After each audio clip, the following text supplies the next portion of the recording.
Huwag mong dungisan ang banal na lugar na ito ng iyong pagmumukha. Winona, you are a disgrace to the Velasco name.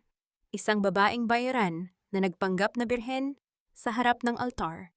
Ang boses ni Doña Imelda ay umalingaw-ngaw sa loob ng bawat sulok ng simbahan ng Quiapo, tila isang matalim na kidlat na gumuhit sa katahimikan ng banal na dambana.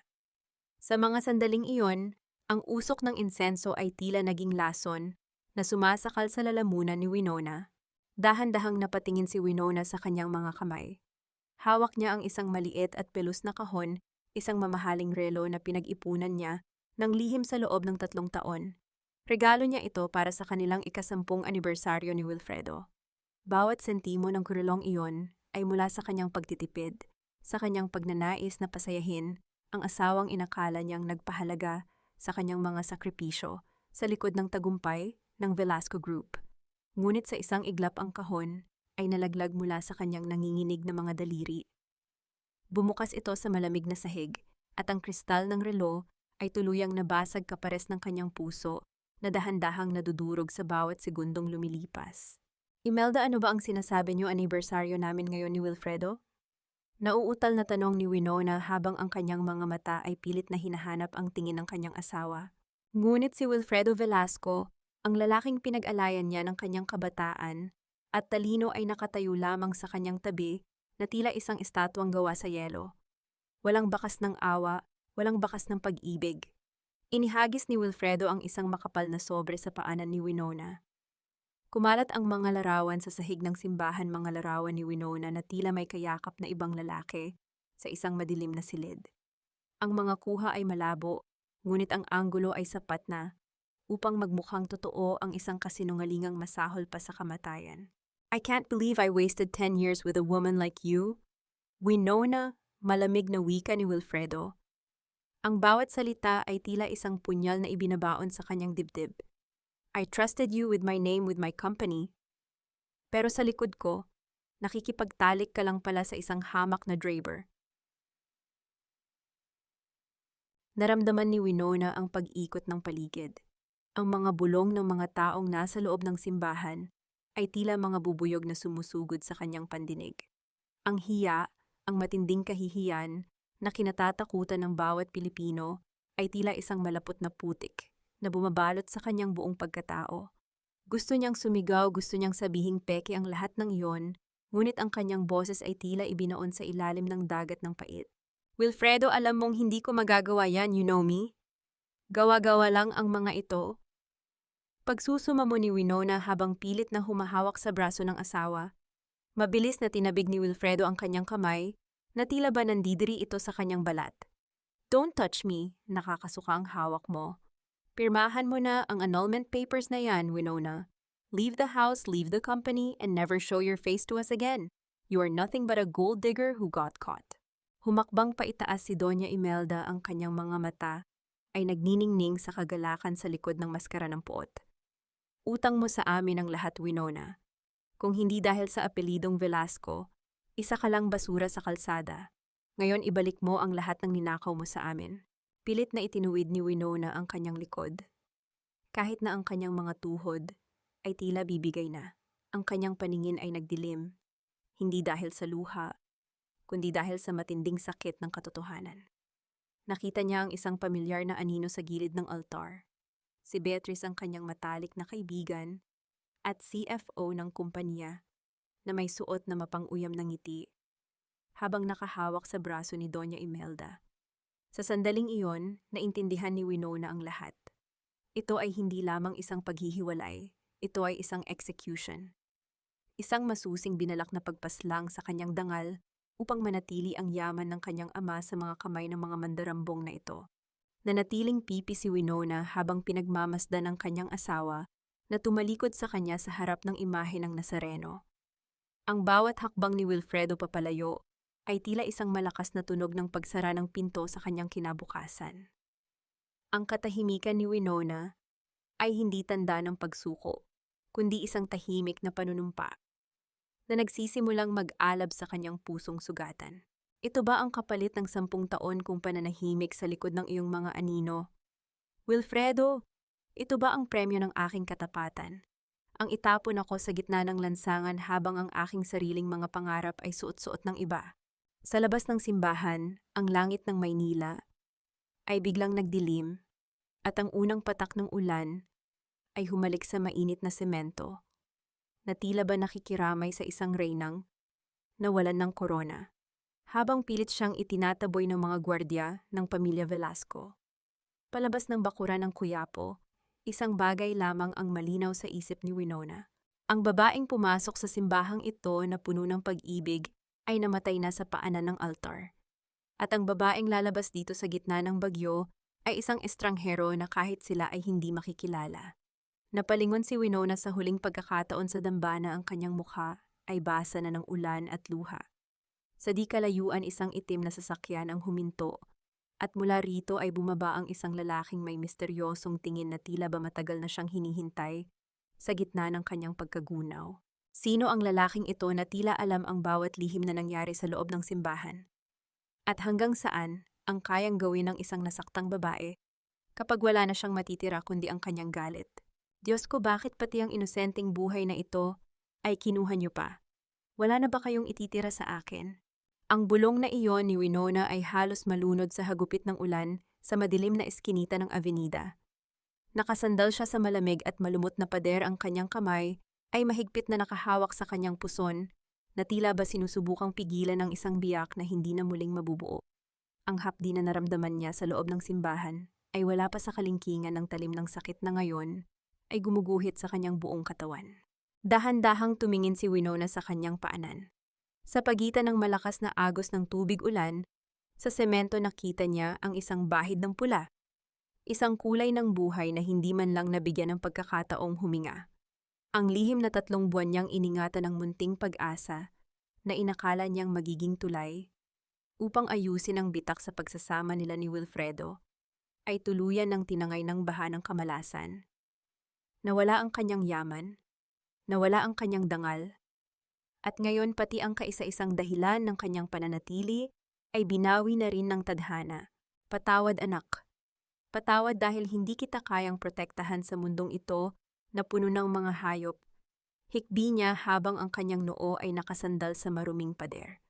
Ang bawat patak ng ulan ay tila mga karayom na tumutusok sa kanyang balat, ngunit mas matindi ang lamig na nanunuot sa kanyang kaluluwa. Sa gitna ng kanyang paghihinagpis, isang anino ang lumapit sa kanya, bitbit ang isang basag-basag na payong. Ang tunog ng mga yabag sa tubig ay mabagal at puno ng pag-aalinlangan. Ay, Winona, ikaw ba yan? Isang boses na puno ng pait at pag-aalala ang bumasag sa katahimikan. Inangat ni Winona ang kanyang paningin. Sa ilalim ng malabo at aandap-andap na ilaw ng poste, nakita niya si Nanay Ising, ang kanyang vuja na nag-alaga sa kanya. Mula pagkabata, ang babaeng itinuring niyang pangalawang ina. Ngunit si Nanay Ising ay hindi nasuot ang malinis na uniforme ng mga Velasco. Hawak niya ang isang lumang bayong na punong-puno ng kanyang mga gamit at ang kanyang mga mata ay mapula sa kaiiyak. Nanay Ising, bakit kayo nandito? Mahinang tanong ni Winona, ang kanyang boses ay tila isang tuyot na dahon. Mabilis na lumapit ang matanda at niyakap si Winona ng mahigpit, hindi iniintindi ang basang damit at ang dumi ng paligid. Pinalayas nila ako, Winona. Pagkaalis mo sa simbahan, itinapon nila ang mga gamit ko sa labas ng mansyon. Sabi ni Doña Imelda, hindi raw sila nagpapakain ng mga asong loyal sa isang taksil. Isang mapait na tawa ang kumawala sa mga labi ni Winona. Taksil?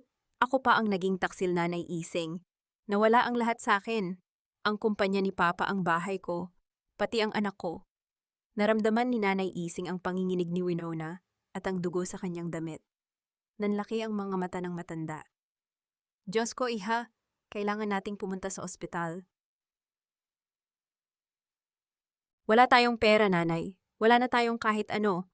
Sagot ni Winona, ang kanyang mga mata ay blangko, na tila nawalan na ng liwanag. Kinuha na nila ang lahat. Pinagmukha nila akong marumi sa harap ng buong mundo. Napatingin sila sa isang maliit na karinderya sa tapat ng waiting shed kung saan sila sumilong. Sa loob, ang telebisyon ay nakatutok sa isang balita. Nakita ni Winona ang mukha ni Wilfredo nakangiti sa harap ng mga kamera habang nasa tabi niya si Beatrice na itinalaga na bilang bagong CFO ng Velasco Group. Ang headline sa screen ay tila isang huling sampal, tragic betrayal, Winona Velasco, exposed as adulterous fraud. Sa mga sandaling iyon, ang huling hibla ng lambot sa puso ni Winona ay tuluyang naging bato. Ang bawat tulo ng dugo mula sa kanyang sinapupunan ay tila naging tinta na sumusulat ng isang bagong kabanata. Tiningnan niya ang kanyang mga palad na puno ng sugat at dumi. Nanay Ising, huwag tayong pupunta sa ospital. Wika ni Winona, ang kanyang boses ay biglang naging malamig at matigas malayo sa mahinhing Winona na kilala ng lahat. Dadalhin niyo ako sa Tondo, sa lugar kung saan sinasabi niyo na may kakilala kayong marunong magtago ng mukha. Anong balak mo, Winona, mapanganib doon? Nag-aalalang tanong ni Nanay Ising. Tumingin si Winona sa direksyon ng mansyon ng mga Velasco. Sa malayo ang kanyang mga mata ay nagningingas sa gitna ng kadiliman. Patay na si Winona Velasco, nanay. Ang babaeng iyon ay iniwan ko na sa paanan ng altar ng Quiapo. Mula sa gabing ito, wala na akong ibang gagawin kundi ang maningil. Hahayaan ko silang magdiwang sa ibabaw ng aking bangkay dahil hindi nila alam. Ang bangkay na itinapon nila ay babangon para sunugin ang kanilang kaharian. Isang kidlat ang gumuhit sa langit, na tila ba isang pagsang-ayon sa sumpa ng isang babaeng wala nang natitira kundi ang kanyang puot. Sa layo ng kanilang lalakarin, isang tanong ang nananatiling nakabitin sa hangin. Paano magagawang magpanggap na isang hamak na driver ang isang babaeng lumaki sa sutla at kinto? At anong sakripisyo pa ang handang ibigay ni Winona upang masiguradong ang bawat luhang pumatak sa gabing ito ay babayaran ng kanyang mga kaaway ng higit pa sa kanilang buhay? Putulin mo lahat. Huwag kang mag-iiwan ng kahit isang hibla na magpapaalala sa babaeng iyon. Patayin mo ang bawat bakas ni Winona Velasco sa katauhang ito. Ang boses ni Winona ay hindi nanginginig, ngunit bawat salita ay tila isang piraso ng yelong dahan-dahang natutunaw sa init ng galit. Sa loob ng isang maliit at madilim na silid sa kaloob-looban ng Tondo, kung saan ang amoy ng lansa ng dagat at usok ng basura ay nanunuot sa dingding, nakaupo si Winona sa harap ng isang basag na salamin. Ang tanging ilaw ay mula sa isang andap-andap na bumbilya na tila ba nahihiyang masaksihan ang isang pagpaslang hindi sa katawan kundi sa kaluluwa. Sa likuran niya ay nakatayo si Tia Deli, isang dating makeup artist sa entablado na ngayon ay nabubuhay na lamang sa pagtatago ng mga mukhang ayaw matagpuan. Hawak nito ang isang matalim na gunting.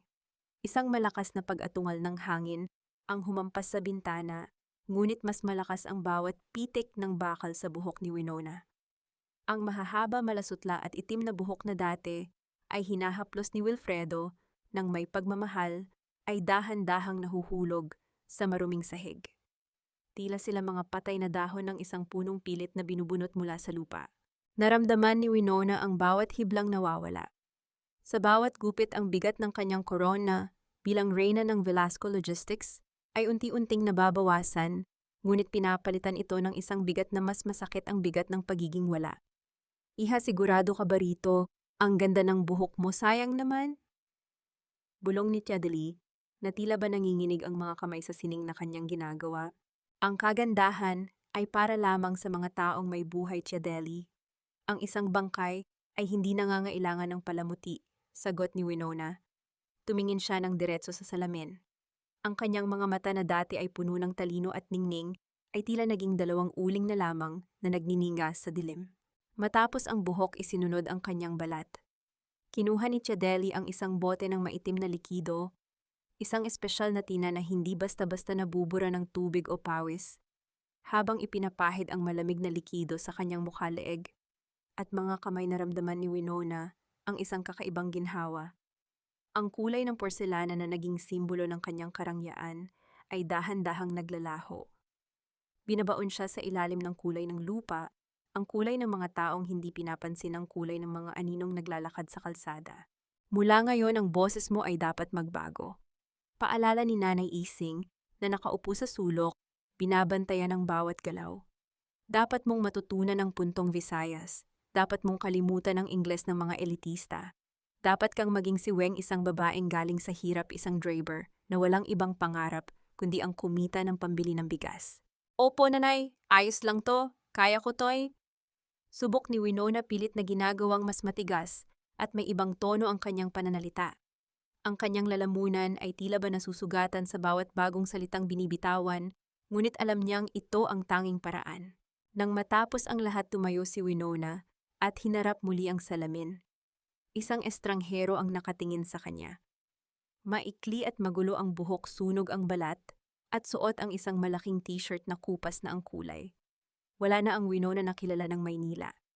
Ang nakatayo doon ay si Weng, isang hampas lupa sa paningin ng mga Velasco, isang langgam na madaling tapakan. Hinaplos ni Winona ang kanyang pisngi. Ang balat na dati ay pinapahiran ng mga mamahaling cream ay magaspang na ngayon. Isang mapait na ngiti ang sumilay sa kanyang mga labi. Ito ang kanyang balute, ito ang kanyang disguise. Perfect bulong niya sa kanyang bagong boses. Kahit si Wilfredo hindi makikilala ang asawang pinatay niya sa loob ng Quiapo, kinuha niya ang isang lumang dyaryo sa ibabaw ng lamesa. Nakita niya ang isang anunsyo sa classified ads.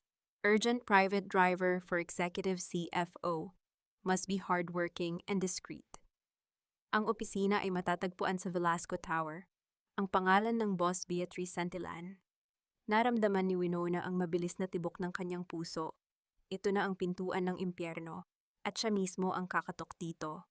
Paano niya matititigan ang mga mata ni Beatriz nang hindi sumusabog ang galit na animoy bulkan sa kanyang dibdib? At sa sandaling hawakan niya ang manibela ng sasakyang magdadala sa kanyang kaaway, mapipigilan ba niya ang kanyang sarili na hindi ito ibangga sa pader ng kamatayan? Siguraduhin mong hindi ka amoy pawis sa loob ng sasakyan ko. I hate the smell of poor people. Nakakasira ng mood. Ang boses ni Beatriz ay tila isang matalim na kuko na kumakalo sa salamin. Nakaupo siya sa likod ng kanyang malawak na mesa sa loob ng Velasco Tower, ang mismong opisina na dati ay pag-aari ng ama ni Winona.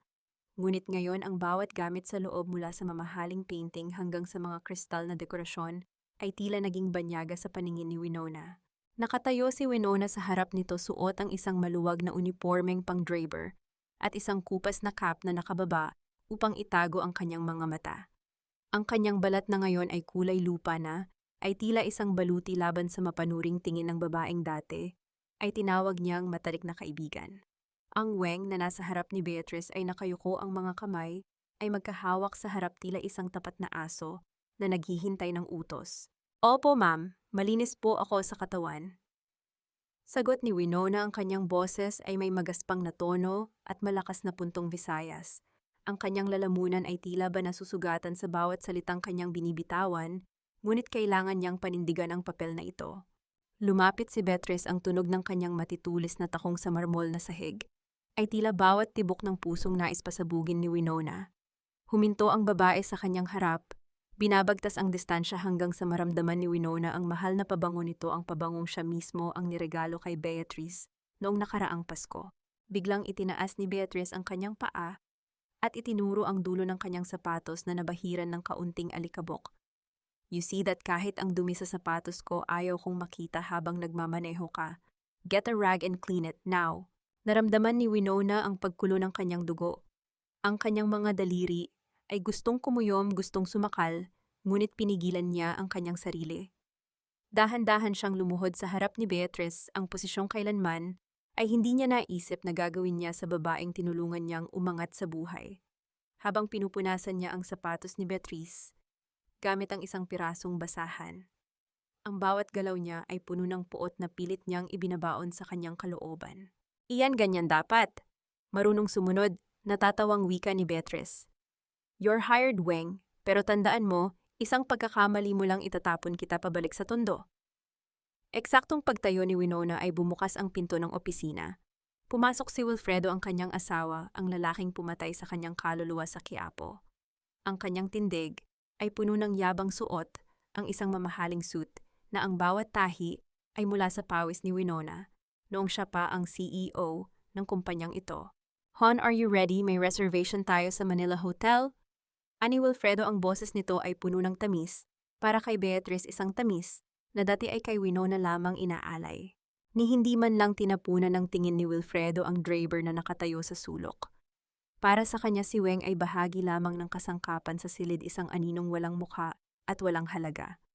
Ang amoy ng kanyang aftershave ay humalo sa hangin at naramdaman ni Winona ang matinding pananakit ng kanyang sikmura. Ang lalaking ito ang ama ng batang pumanaw sa kanyang sinapupunan sa gitna ng ulan, ngunit heto siya nakangiti at tila walang anumang kasalanang dala. Let's go! Weng, dalhin mo ang mga bag ko sa baba. Ayaw kong naghihintay ng matagal sa parking lot. Utos ni Beatrice habang nakakapit sa braso ni Wilfredo. Tahimik na sumunod si Winona pasan ang mga gamit ng kanyang kaaway. Habang naglalakad siya sa likuran nila patungo sa elevator, pinagmamasdan niya ang magkadikit na mga kamay ni na Wilfredo at Beatrice. Ang mga kamay na iyon ang sabay na tumulak sa kanya sa bangin ng kahihiyan. Sa loob ng sasakyan habang hawak ang manibela, narinig ni Winona ang tawanan ng dalawa sa backseat. Pinag-uusapan nila ang tungkol sa mga asset na nakuha nila mula sa baliw na asawa ni Wilfredo. Bawat tawa nila ay tila isang latigo na humahampas sa likod ni Winona. Hanggang kailan ko kayang lunukin ang bawat insulto ninyo nang hindi ako nasusuka? Gaano katagal bago ang manibelang ito ay maging sandata upang wakasan ang inyong kaligayahan? Isang sulyap ang ibinigay ni Winona sa rearview mirror. Nakita niya ang kanyang sariling mga mata blanco, malamig at handang pumatay. Wing, bakit ka nakatitig? Drive the car and sigaw ni Beatrice. Opo ma'am, pasensya na po, sagot ni Winona habang ang kanyang mga kamay ay mahigpit na nakahawak sa manibela. Tila ba sinasakal na niya ang leeg ng kanyang mga kaaway sa bawat segundong lumilipas. Ang paglilingkod sa mga taong pumatay sa iyong pagkatao ay isang uri ng impyernong walang apoy, ngunit puno ng hapdi. Ang bawat pihit ng manibela ni Winona ay tila pagpapatuloy ng isang masamang panaginip. Madilim na ang gabi sa Parañaque, at ang tanging nagbibigay ng liwanag sa kalsada ay ang mga makukulay na neon lights ng mga establishmentong itinatago ang mga lihim ng mga makasalanan. Sa backseat si Beatrice ay abala sa kanyang mamahaling telepono. Ang mukha ay bakas ng iritasyon na hindi maitago ng makapal na kolorete. I don't care how much she lost tonight, just settle it using the company's emergency fund. Ayaw kong makaabot ito kay Wilfredo, do you understand? Asik ni Beatrice sa kabilang linya. Kung malaman ni Wilfredo na narimata na naman ang mga alhas ng nanay niya dahil sa sugal tayo ang malalagot. Napakuyom ang mga palad ni Winona sa manibela. Doña Imelda ang babaeng laging may hawak na rosaryo at tila banal kung magsalita ay isang suga pa pala sa sugal. Ang yaman na pinaghirapan ng ama ni Winona ay dahan-dahang kinakain ng mga slot machine at laro ng baraha sa mga illegal na kasino. Isang mapait na ngiti ang gumuhit sa mga labi ni Winona sa ilalim ng kadiliman. Ang poon ng mga Velasco ay may maruming sikreto. Huminto ang sasakyan sa tapat ng isang pribadong villa na may mataas na gate. Isang pamilyar na sasakyan ang nakaparada doon. Bumaba si Doña Imelda balot ng isang mamahaling shawl, ngunit ang kanyang mga mata ay ligalig at tila laging may hinahanap. Wala ang kanyang karaniwang autoridad. Ang nakatayo doon ay isang matandang desperada. Wing, manatili ka lang dito. Huwag kang lalabas at huwag kang titingin sa paligid. Do you understand? Matigas na utos ni Beatrice bago lumabas ng sasakyan. Opo ma'am, dito lang po ako, sagot ni Winona sa kanyang magaspang na boses. Nang masiguro niyang nakapasok na ang dalawa sa loob ng villa, mabilis na kumilos si Winona. Ang kanyang mga kamay na dati ay tanging panulat at baso ng wine lamang, ang hawak ay bihasa na ngayon sa pakikipagsapalaran. Kinuha niya ang isang maliit na device mula sa ilalim ng kanyang upuan, isang audio recorder na ibinigay sa kanya ni Nanay Ising mula sa isang kakilala sa Tondo. Lihim niya itong ikinabit sa ilalim ng passenger seat ni Beatrice. Habang ginagawa ito, napansin niya ang isang folder na naiwan ni Beatrice sa gitna ng upuan. Ang bawat pahina ay naglalaman ng mga transaksyon ng Velasco Group. Sa mabilis na pagbuklat ni Winona, nakita niya ang mga pangalan ng kumpanyang hindi pamilyar, mga shell companies na ginagamit upang ilabas ang pera ng korporasyon. Ang kanyang mga mata ay nanliit. Magnanakaw sila. Hindi lang nila kinuha ang kanyang buhay, kinuha rin nila ang dangal ng kumpanyang itinayo ng kanyang ama. Biglang narinig ni Winona ang tunog ng pagbukas ng mabigat na pinto ng villa. Ang ritmo ng mga yabag sa semento ay mabilis at papalapit. Naramdaman niya ang panlalamig ng kanyang buong katawan. Hindi siya pwedeng mahuli. Mabilis siyang bumalik sa driver's seat at nagpanggap na nag-aayos ng kanyang cap. Ang kanyang puso ay tila isang tambol na nagwawala sa loob ng kanyang dibdib. Bumukas ang pinto ng sasakyan at pumasok si Beatrice. Ang mukha ay mas madilim pa kaysa sa kanina. Kasunod nito ay ang boses ni Doña Imelda na nakatayo sa labas humihingal sa galit. Kailangan ko pa ng 10 milyon, Beatrice, isang laro na lang mababawi ko rin ang lahat. Sigaw ng matanda, ang boses ay tila isang kaskas ng tuyong dahon. Tama na ma'am, masyado na tayong maraming nilalabas na pera. Baka mahalata na ni Wilfredo ang butas sa accounting. Sagot ni Beatrice bago isara ng malakas ang pinto. Beatrice, habang papaalis sila sa lugar na iyon, ang katahimikan sa loob ng sasakyan ay tila isang lason. Ngunit hindi ang sugal ni Doña Imelda ang nagpabilis ng tibok ng puso ni Winona, kundi ang sumunod na narinig niya mula kay Beatrice, habang ito ay may tinatawagan muli. Hello, siguraduhin mong hindi na makakabalik si Winona. I don't care where she is now, find her. Tapusin niyo na ang sinimulan natin sa Quiapo. Ayaw kong magkaroon ng multo na hahabol sa amin. Napatitig si Winona sa madilim na kalsada sa harap niya. Ang kanyang mga kaaway ay hindi pa tapos sa kanya. Hindi sapat na kinuha nila ang lahat. Gusto nilang siguraduhin na ang kanyang hininga ay tuluyan ng maputol.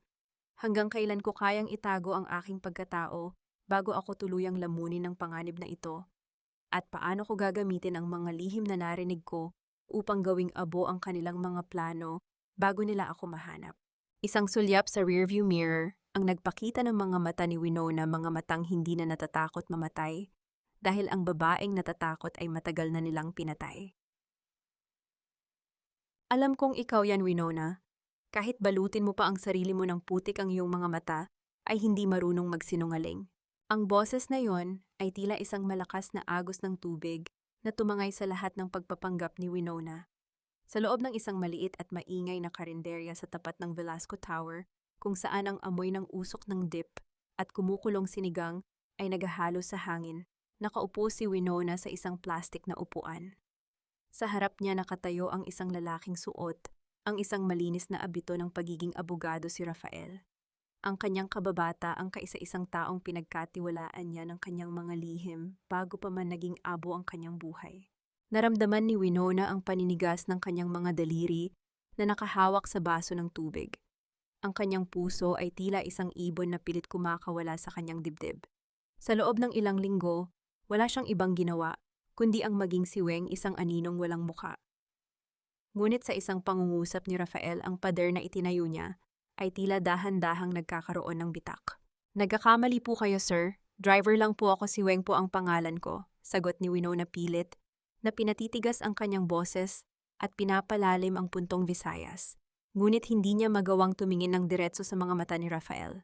Huwag ka nang magpanggap, Winona. Nakita kita sa Quiapo nung araw na iyon. Nakita ko kung paano kanila itapon sa gitna ng ulan, bulong ni Rafael, habang dahan-dahang umuupo sa tapat niya. Ang kanyang mga mata ay puno ng lungkot at isang emosyong hindi maipaliwanag ni Winona. Pagsisisi ba iyon o pag-aalala? Hinahanap kita.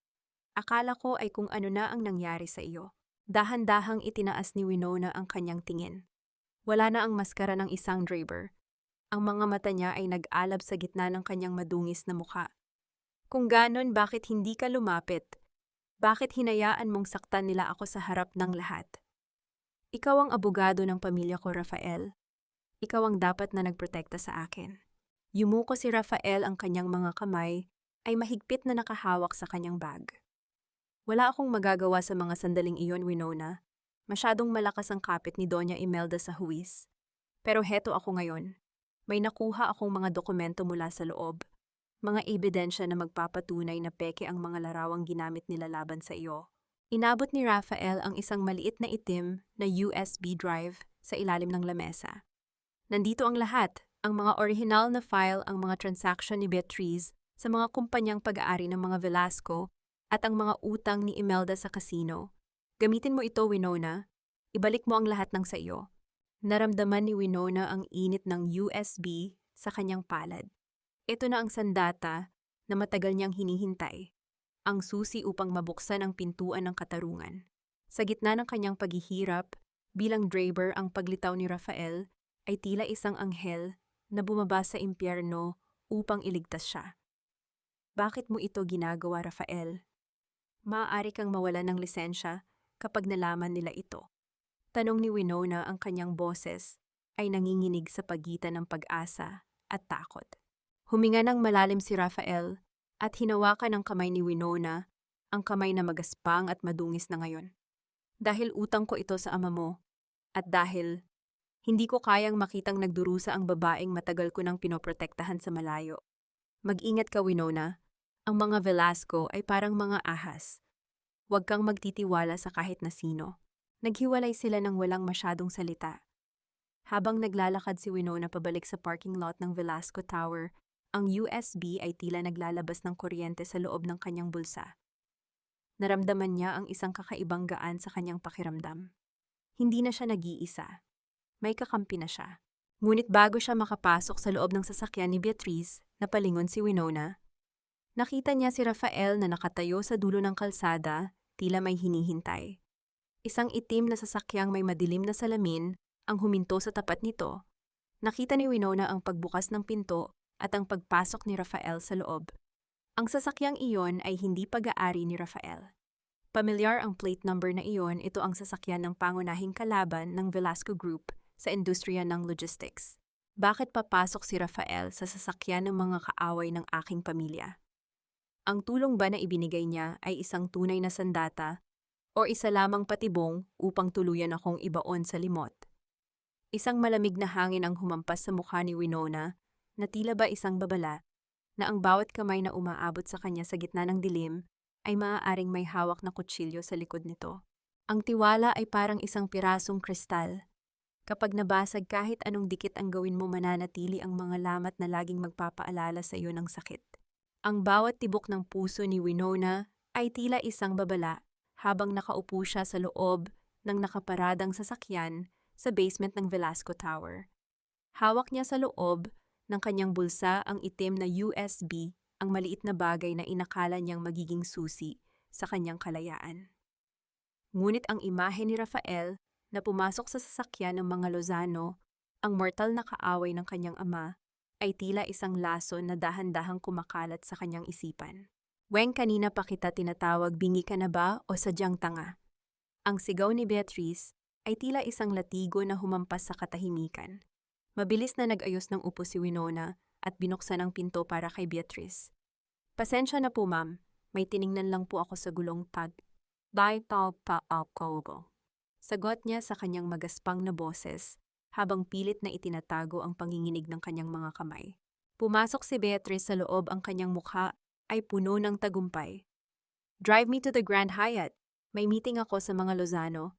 It's time to finalize the merger that will bury the Velasco name forever. Finally, mapupunta na sa akin ang lahat ng dapat ay sa akin. Naramdaman ni Winona ang matinding panunuyo ng kanyang lalamunan.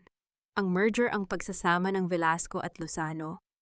Ito ang kinatatakutan ng kanyang ama noong nabubuhay pa ito, ang lamunin ng mas malaking kumpanya ang kanilang pinaghirapan.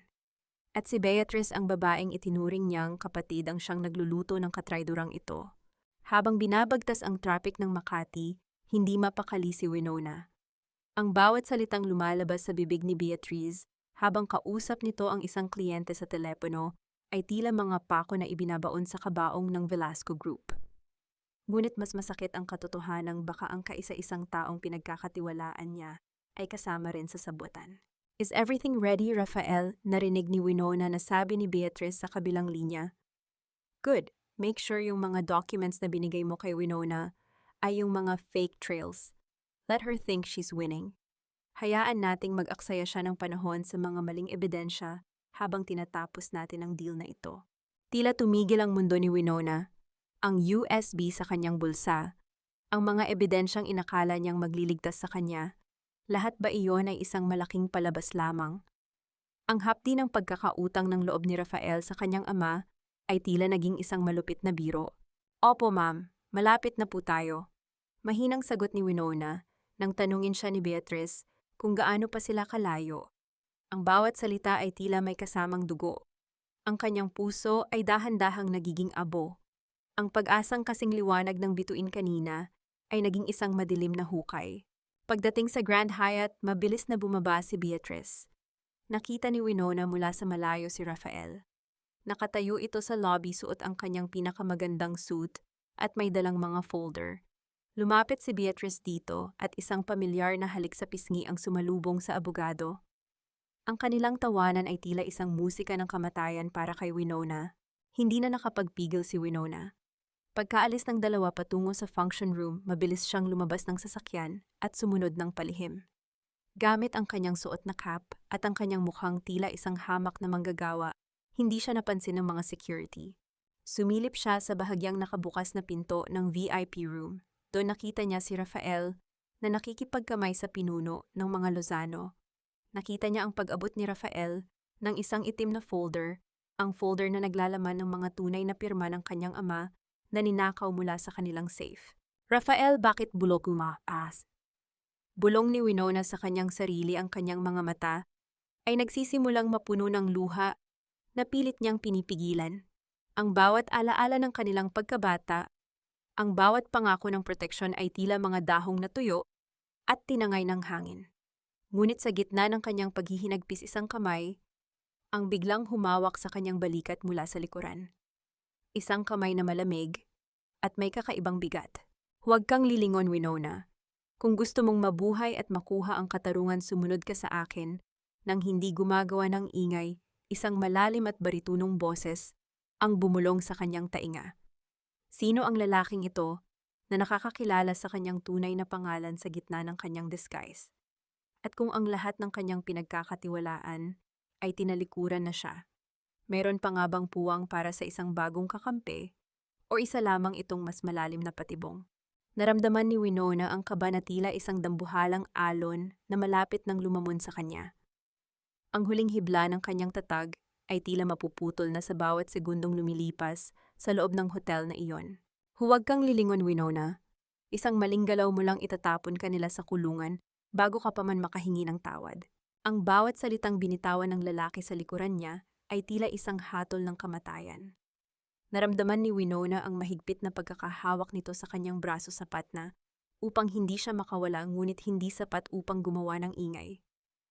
Ang malamig na aircon ng Grand Hyatt ay tila naging yelo na bumabalot sa kanyang katawan habang ang init ng luhang pilit niyang pinipigilan ay nagbabadyang tumulo sa kanyang madungis na pisngi. Dahan-dahan siyang hinila ng lalaki patungo sa isang madilim na pasilyo, malayo sa marangyang function room kung saan naririnig ang tawanan ni Rafael at Beatrice. Ang bawat hakbang ni Winona ay tila paglakad sa sarili niyang libingan. Ang USB drive sa loob ng kanyang bulsa ay tila naging isang nagbabagang uling, isang simbolo ng kanyang pagiging tanga, isang patunay na kahit ang kaisa-isang taong inakala niyang kakampi ay bahagi lamang ng isang dambuhalang bitag. Nang makarating sila sa service exit sa gitna ng ingay ng mga generator at amoy ng usok ng mga sasakyan, binitawan siya ng lalaki. Doon lamang nagkaroon ng lakas si Winona na humarap. Ang kanyang dibdib ay mabilis na bumababa at tumataas ang kanyang mga mata, ay nagniningning sa galit at takot. Sino ka? Paano mo nalaman ang pangalan ko? Asik ni Winona, pilit na pinatitigas ang boses, kahit na ang kanyang buong katawan ay nanginginig. Ang lalaki ay nakatayo sa ilalim ng malabong ilaw. Suot nito ang isang itim na hoodie at maong, ngunit ang kanyang tindig ay hindi katulad ng mga karaniwang tao sa kalsada. Mayroon siyang mga mata na tila nakakita na ng lahat ng uri ng kasamaan sa mundo, mga matang malamig, mapanuri at puno ng lihim. Hindi iyon ang mahalaga ngayon. Sagot ng lalaki, ang boses ay baritono at walang bakas ng emosyon. Ang mahalaga ay ang katotohanang, ang ebidensyang hawak mo ay isang virus. Sa sandaling isaksak mo ang USB na iyan sa kahit anong computer, magpapadala ito ng signal sa cybersecurity ng Velasco Group. Bibigyan mo sila ng dahilan para kasuhan ka ng industrial espionage. Ganyan katalino si Rafael. Ganyan kanila gustong tapusin. Naramdaman ni Winona ang panghihina ng kanyang mga tuhod. Napasandal siya sa malamig na pader ng gusali, ang kanyang paningin ay nagdilim. Ang sakit ng pagkakautang ng loob ni Rafael sa kanyang ama ay tila isang malupit na biro na ngayon ay sumasampal sa kanya. Bakit niya ito ginagawa? Magkabata kami, pinagkatiwalaan siya ni Papa. Dahil sa mundong ito, Winona, ang katapatan ay may presyo. At mas mataas ang inalok ng mga Lozano Wika ng lalaki habang humahakbang papalapit. Ginamit ka lang ni Rafael para makuha ang mga huling pirma na kailangan nila upang tuluyang lamunin ang kumpanya mo. At ngayon ikaw ang gagawin nilang pain para hindi na sila habulin ng batas. Isang mapait na hikbi ang kumawala sa mga labi ni Winona. Ang kahihiyan sa Quiapo, ang pagkawala ng kanyang anak, ang paghihirap bilang driver, lahat ba iyon ay mauuwi lamang sa wala? Tumingin siya sa lalaki, ang kanyang mga mata ay puno ng desperasyon. Sino ka ba talaga? Bakit mo ako tinutulungan? Ngumiti ang lalaki, isang ngiting walang bahid ng saya. Matagal na kitang pinagmamasdan, Winona. Mula noong naging siweng ka, sabihin na nating pareho tayo ng mga kaaway. Pero hindi ako narito para iligtas ka ng libre. Narito ako dahil may kailangan ako at ikaw lang ang makakakuha noon. Bago pa man makapagsalita si Winona, biglang bumukas ang pinto ng service exit. Lumabas ang dalawang lalaking nakasuit, ang mga tauhan ni Wilfredo na madalas niyang makita sa mansyon. Ang tunog ng kanilang sapatos sa semento ay tila isang hudyat ng pagdating ng kamatayan. Nandito lang yung driver na, yun hanapin nyo, sigaw ng isa sa mga lalaki. Naramdaman ni Winona ang mabilis na paghila ng misteryosong lalaki sa kanyang kamay. Kung gusto mong mabuhay at makaganti sa kanila, sumama ka sa akin. Ngayon na. Wala nang oras para mag-isip. Sa pagitan ng mga taong pumatay sa kanyang buhay at ng isang estranghero na tila alam ang lahat ng kanyang sikreto, pinili ni Winona ang dilim na hindi pa niya kilala. Habang tumatakbo sila sa madidilim na eskinita ng Makati, isang tanong ang paulit-ulit na humahampas sa isip ni Winona. Hanggang saan ang hangganan ng pagtataksil? At sino itong lalaking nagligtas sa kanya na tila may dala ring sariling uri ng panganib? Nang makasakay sila sa isang lumang motorsiklo, lumingon ang lalaki at sandaling itinaas ang kanyang hood. Sa ilalim ng liwanag ng buwan, nakita ni Winona ang isang maliit na nunal. Sa ilalim ng mata ng lalaki, isang pamilyar na katangian na nakita na niya sa isang lumang litrato sa loob ng silid ni Doña Imelda. Ang lalaking ito, hindi ba't siya ang batang itinatago sa mga kwento ng pamilya Velasco? Kumapit ka ng mahigpit, Winona. Bulong ng lalaki habang pinapaandar ang makina. Magsisimula pa lang ang tunay na laro. Huwag kang tumingin sa akin na tila nakakita ka ng isang multo, Winona. Dahil sa pamilyang kinalakihan mo, ang mga tulad ko ay mas mabuti pang manatiling patay kaysa mabuhay at maging mantsa sa kanilang puting pangalan. Ang boses ng lalaki ay tila isang malamig na hangin na dumaan sa pagitan ng mga bitak ng isang abandonadong bodega sa tabi ng Riles sa Santa Mesa. Doon niya dinala si Winona matapos ang makapigil hiningang pagtakas sa Grand Hyatt. Ang amoy ng kalawang at luma na bakal ay nanunuot sa bawat hininga ni Winona, habang ang tunog ng papalayo na tren ay tila isang malungkot na paalam sa buhay na kanyang tinalikuran. Napasandal si Winona sa isang tumpok ng mga lumang gulong, ang kanyang mga kamay ay nanginginig pa rin habang nakahawak sa kanyang dibdib. Tumingin siya ng diretso sa lalaking nakatayo sa harap ng isang lamesang punong-puno ng mga monitor at naglalakihang computer central units. Sa ilalim ng nag-iisang bumbilya, mas lalong naging malinaw ang mukha nito. Ang ilong ang hugis ng panga at ang pamilyar na nunal sa ilalim ng mata, ito ang mga katangiang madalas niyang makita sa mga painting ng mga ninuno ng Velasco, ngunit may halong pait at dilim na wala kay Wilfredo. Mateo. Mahinang bulong ni Winona, ang kanyang boses ay tila isang pira-pirasong salamin na nahulog sa semento. Ikaw ang batang nasa lumang litrato sa tagagong kwarto ni Doña Imelda, ang anak na sinabi nilang namatay na sa sakit noong sanggol pa lamang. Isang mapait na tawa ang kumawala sa mga labi ni Mateo. Namatay sa sakit, iyan ba ang script na ibinigay nila sa'yo? Namatay ako sa kanilang dangal, Winona. Itinapon ako ni Doña Imelda sa isang ampunan sa labas ng Maynila dahil bunga ako ng isang pagkakamali na hindi pasok sa kanyang banal na imahe. Ako ang hiya na kailangan nilang ibaon sa limot upang manatiling malinis ang pangalang Velasco. Naramdaman ni Winona ang isang matinding kirot sa kanyang puso. Hindi lamang siya ang biktima. Ang pamilyang Velasco ay tila isang dambuhalang makina na lumalamon ng mga tao at iniluluwa ang mga ito kapag hindi na kailangan. Tiningnan niya ang kanyang sariling mga kamay, madungis, maitim at puno ng sugat, mula sa pagpapanggap bilang si Weng. Sa mga sandaling iyon, naramdaman niya ang isang kakaibang koneksyon sa lalaking ito. Pareho silang mga aninong itinatwa ng liwanag. Bakit mo ako iniligtas mo ako, tata? Tanong ni Winona habang pilit na tumatayo kahit na ang kanyang mga tuhod ay tila gawa sa papel. Bakit mo alam ang lahat tungkol sa akin, kahit ang plano ko sa Quiapo, bapaka? Dahil ang pagmamasid sa kanila ang tanging dahilan kung bakit ako humihingan sagot ni Mateo habang ang kanyang mga daliri ay mabilis na tumitipa sa keyboard. IT engineer ako, Winona. Kayang-kaya kong pasukin ang bawat email, bawat CCTV at bawat transaksyon nila. Nakita ko kung paano kanila durugin. Nakita ko kung paano kasaktan ni Wilfredo at Beatrice habang nagmamaneho ka sa likuran nila. At higit sa lahat nakita ko ang apoy sa mga mata mo na katulad ng sa akin. Lumapit si Mateo sa kanya, ang distansya nila ay sapat na upang maramdaman ni Winona ang bigat ng galit na dala nito sa loob ng maraming taon. Iniligtas kita dahil kailangan ko ng isang mukha na papasok sa kanilang mundo habang ako ang nagsisilbing utak sa dilim. Hindi sapat na malaman mong taksil si Rafael. Ang kailangan mo ay ang paraan kung paano sila pabagsakin ng sabay-sabay. Isang katahimikan ang bumalot sa bodega.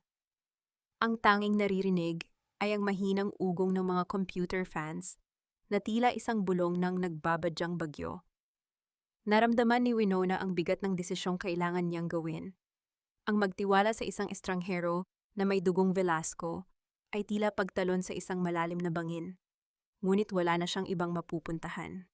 Ang lahat ng pintuan ay isinara na sa kanya. Ano ang kapalit nito, Mateo? Tanong ni Winona, ang kanyang mga mata ay naniningkad sa gitna ng kadiliman. Walang libre sa mundong ito, lalo na para sa mga tulad nating itinapon na sa basura. Tumingin si Mateo ng diretso sa kanya at sa unang pagkakataon, nakita ni Winona ang isang patak ng luha na hindi man lang hinayaang mahulog. Gusto ko silang makitang lumuluha ng dugo habang hinihingi ang patawad na kailanman ay hindi ko ibibigay. Gusto ko ang corona ni Imelda ay maging abo. Tutulungan kitang makuha ang kumpanya mo, Winona, pero sa huli ibibigay mo sa akin ang ulo ni Imelda Velasco sa paraang legal, ngunit mas masakit pa sa kamatayan. Naramdaman ni Winona ang panlalamig ng kanyang balat. Ang pakikipag-alyansa sa isang taong puno ng puot ay tila pagyakap sa isang nagbabagang bakal. Ngunit habang naaalala niya ang mukha ni Wilfredo na humahalik kay Beatrice at ang tinapon na relo sa sahig ng Quiapo, dahan-dahang tumango si Winona. Deal, maikling sagot ni Winona.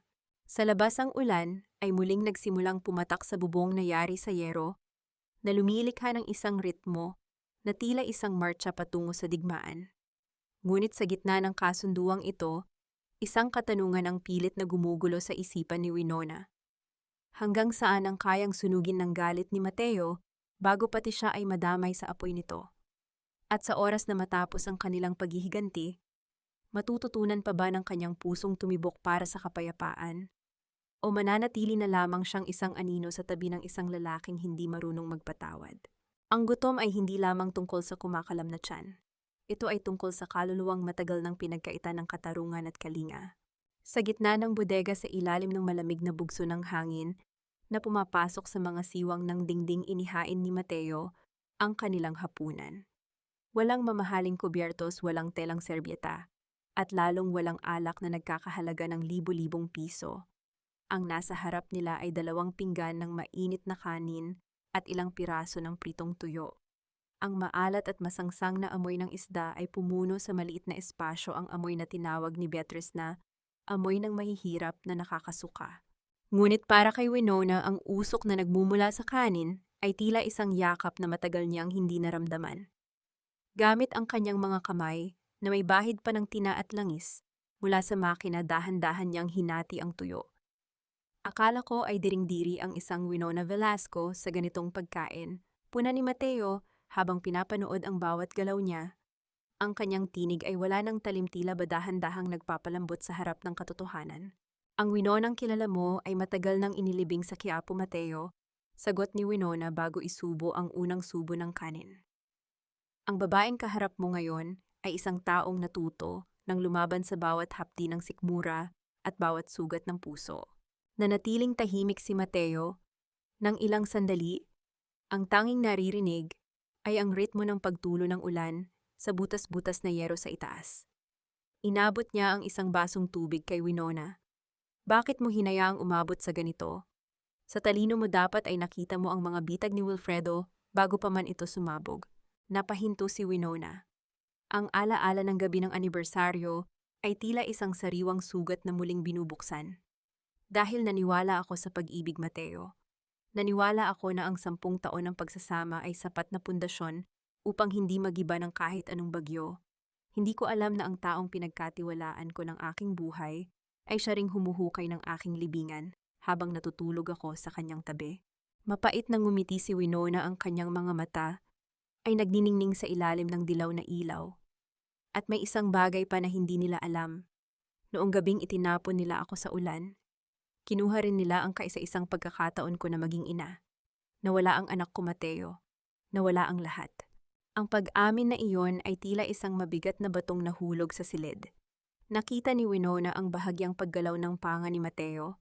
Ang malamig nitong mga mata ay panandaliang nagpakita ng isang emosyong katulad ng sa kanya isang malalim at hindi mapantayang pangungulila. Pareho pala tayong pinagnakawan ng pamilya Winona. Bulong ni Mateo, ang kanyang boses ay tila isang kaskas ng tuyong dahon. Pinagnakawan ako ng ina ng pangalan at ng kinabukasan. At ikaw, pinagnakawan ka ng dignidad at ng anak. Siguro nga ang tadhana ang naglapit sa atin dahil alam nitong 2 sugatang leon ang kailangan upang mapabagsak ang isang kahariang gawa sa kasinungalingan. Tumayo si Mateo at lumapit sa kanyang mga computer monitor. Pinindot niya ang ilang keys at lumabas ang isang detalyadong mapa ng mansyon ng mga Velasco, pati na ang mga real-time na bank transactions ni Beatrice. Makinig ka sa akin ng mabuti, seryosong wika ni Mateo. Ang bawat barya na ninanakaw ni Beatrice mula sa kumpanya ay itinatago niya sa isang offshore account na tanging si Rafael lang ang nakakaalam. Gagamitin natin ang pagiging gahaman ni Beatrice. Paparamdam natin sa kanya na may mas malaking perang maaari niyang makuha kung tatalikuran niya si Wilfredo. Pag-aawayin natin ang mga ahas sa loob ng kanilang sariling lungga. Tumingin si Winona sa digital na impormasyong nasa harap niya. Ang kanyang utak na dati ay ginagamit para sa paglago ng kumpanya ay nagsisimula na namang gumanan, ngunit sa pagkakataong ito para sa pagwasak. Handa ka na bang bumalik sa kumpanya mo hindi bilang tagapagmana, kundi bilang ang multong susunog sa kanila? Tanong ni Mateo, ang kanyang mukha ay kalahating nababalot ng dilim. Handa na ako, Mateo. Gagamitin kita at gagamitin mo rin ako, sagot ni Winona habang nakatitig ng diretso sa mga mata ng kanyang bagong kakampi. Ito ang ating kasunduan. Walang iwanan hanggang sa makita nating lumuluhod si Imelda sa paanan nating dalawa. Inabot ni Mateo ang kanyang kamay. Sa gitna ng bodega, sa ilalim ng saksi ng ulan at ng amoy ng tuyo, nagtagpo ang mga palad ng 2 taong wala ng takot mawalan. Isang mahigpit na pagkakahawak na tila isang pangako ng kamatayan para sa kanilang mga kaaway.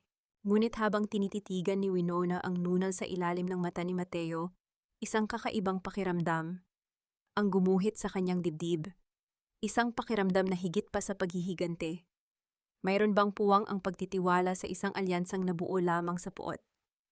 May isa pa akong hindi nasasabi sa iyo, Winona, ani Mateo bago binitawan ang kanyang kamay. May isa pang taong kasama sa sabutan noong gabing iyon, sa Quiapo, isang taong hindi mo inaasahan. Sino ang misteryosong taong tinutukoy ni Mateo na naging bahagi ng pagpabagsak sa kanya? At paano tatanggapin ni Winona kung ang listahan ng kanyang mga kaaway ay mas mahaba pa kaysa sa kanyang inakala? Sa mundong ito, Winona, hindi sapat na bawiin mo lamang ang iyong kumpanya. Kailangan mong makita ang mga sugat na idinulot ng mga Velasco sa mga taong walang boses, dahil doon mo matatagpuan ang tunay na lakas upang sila ay pabagsakin. Ang boses ni Mateo ay tila isang malalim na batingaw na gumising sa huling bahagi ng konsensya ni Winona.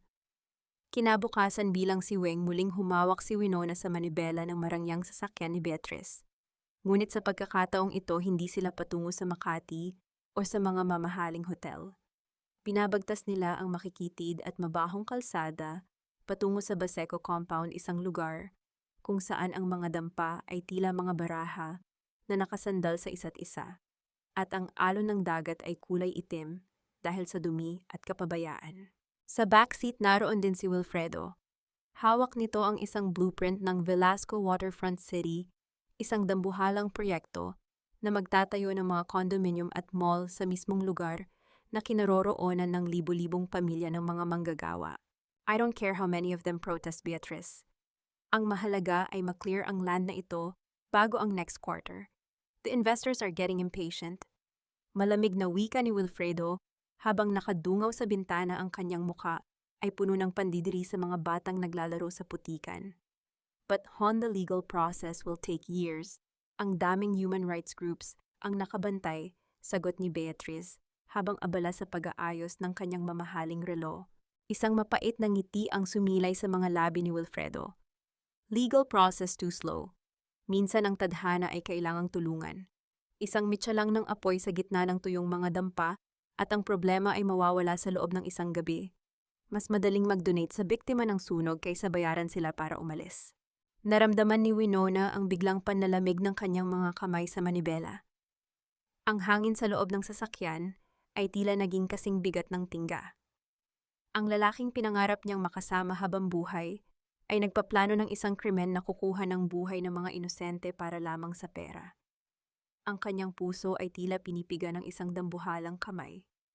Ang bawat salitang lumalabas sa bibig ni Wilfredo ay tila isang hatol ng kamatayan para sa mga taong nasa labas ng bintana. Huminto ang sasakyan sa bungad ng Baseco. Napilitang bumaba si Winona upang pagbuksan ang dalawa. Habang naglalakad sina Wilfredo at Beatrice na tila mga Panginoon sa gitna ng mga dukha, naiwan si Winona sa tabi ng sasakyan. Doon isang matandang lalaki ang lumapit sa kanya isang kargador sa pier na ang mga balikat ay hukot na sa hirap. Iha-driver ka ba ng mga yan? Tanong ng matanda, ang boses ay puno ng pagod. Sana ay sabihin mo sa kanila, wag naman sana kaming itapon sa gitna ng dagat.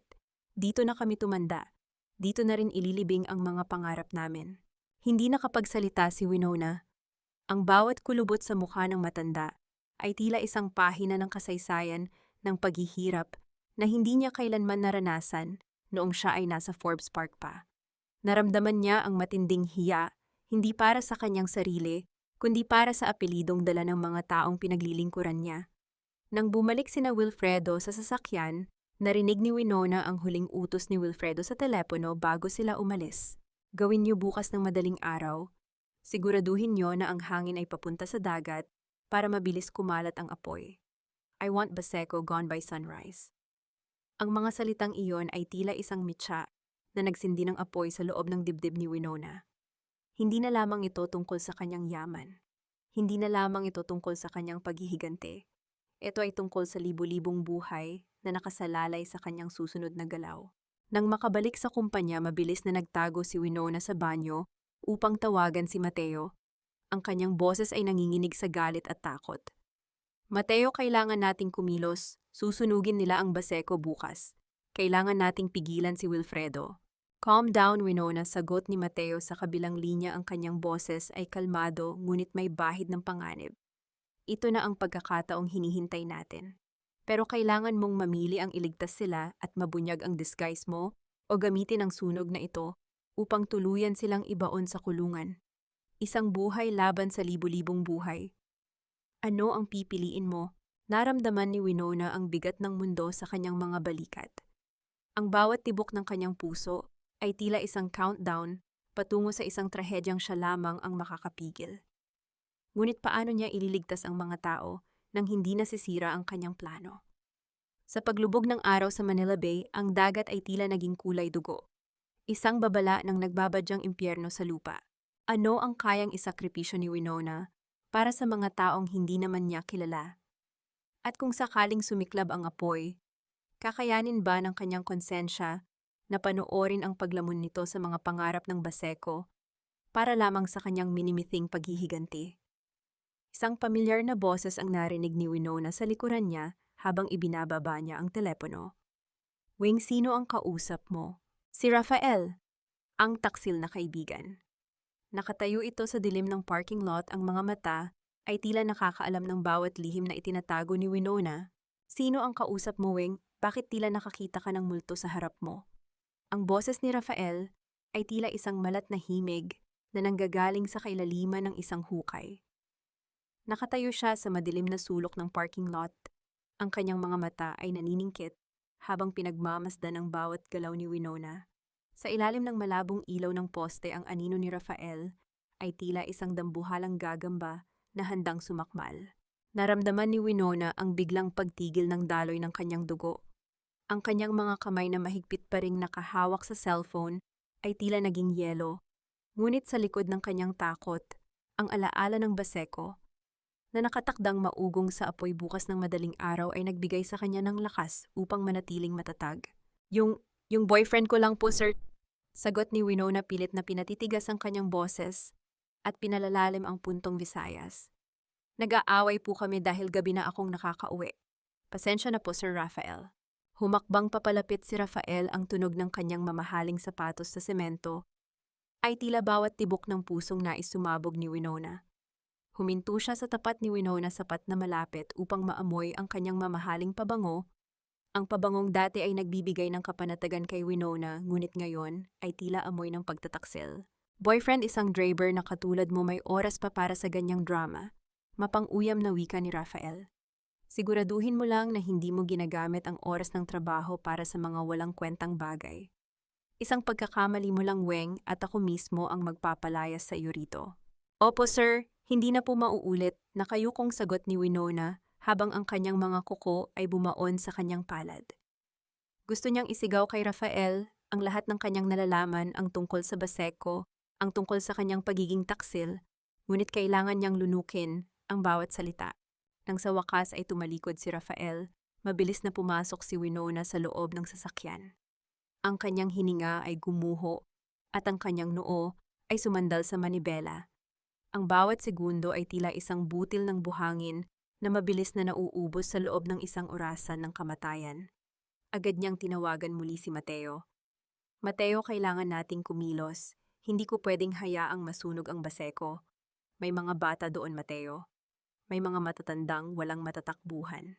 Makinig ka, Winona. Ang boses ni Mateo sa kabilang linya ay tila isang malamig na utos.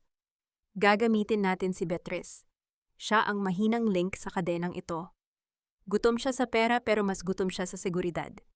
Paparamdam natin sa kanya na balak siyang ilaglag ni Wilfredo kapag pumutok ang isyu ng sunog. Sa sumunod na oras, habang hinihintay ni Winona si Beatrice, na matapos sa kanyang huling meeting, ang bawat minutong lumilipas ay tila isang latigo sa kanyang konsensya.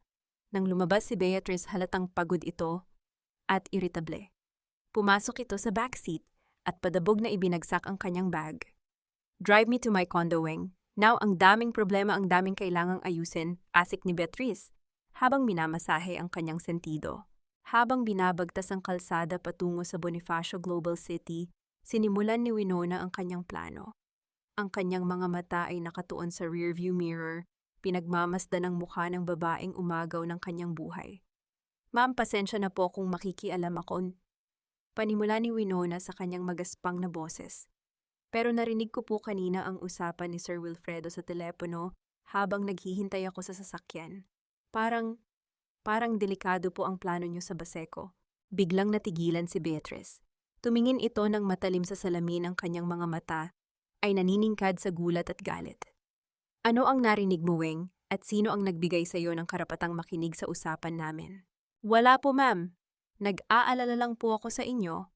Patuloy ni Winona, pilit na ginagawang tila tapat ang kanyang boses. Narinig ko po kasing sinabi ni Sir na kung sakaling magkaroon ng investigasyon, ang mga dokumentong pirmado niyo sa accounting ang gagamitin niyang ebidensya para maligtas siya. Sabi niya po, isasakripisyo ko na si Beatrice basta maligtas ang Velasco name. Naramdaman ni Winona ang biglang pagtigas ng katawan ni Beatrice sa likuran. Ang katahimikan sa loob ng sasakyan ay naging kasing bigat ng isang dambuhalang bato. Ang paghinga ni Beatrice ay naging mabilis at mababaw. Ang binhi ng duda na itinanim ni Winona ay nagsisimula ng tumubo sa gitna ng takot ng babae. Sinabi niya talaga yon. Pabulong na tanong ni Beatrice, ang kanyang boses ay tila isang nabasag na kristal. Opo, ma'am. Bilang kapwa niyo babae, natakot po ako para sa inyo. Alam niyo naman po ang mga lalaki, kapag gipit na tayo ang unang inilalaglag. Dagdag pa ni Winona habang ang kanyang puso ay pumapalag sa bilis ng kaba.